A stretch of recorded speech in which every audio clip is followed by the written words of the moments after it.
আসসালামু আলাইকুম মামু। আজকে আবার আইছি তোমার দ্বারা যে আমাদের দেশে তো সামনে 12 ফেব্রুয়ারি নির্বাচন 26 সালের। এইটার পাশাপাশি হা না বুটের একটা নির্বাচন হবে একই সাথে। তো অনেকেই আমাদের যারা সিনিয়র নেতৃবৃন্দ বলতেছেন হার পক্ষে ভোট দেওয়ার জন্য। হা বুটটা মানে কি, এটা যদি একটু বিশ্লেষণ করতেন সংক্ষেপে। ওয়ালাইকুম আসসালাম ভাইনা। হা ভোটটা হয়েছে এই জেলার সংবিধান পরিবর্তন করতে হইব। আমরা 72 সংবিধানে আছি বর্তমানে। এটা আচ্ছা। পরিবর্তন করতে হইব। এই সংবিধানের মধ্যে স্বৈরাচার হওয়ার সম্ভাবনা বেশি থাকে।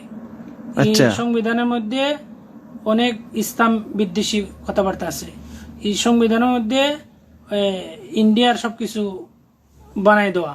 এখন আমরা চাইতেছি আমরা সংবিধান বানাইমু, 24-এর পরে নতুন সংবিধান হইব। ইনশাআল্লাহ। এটাই।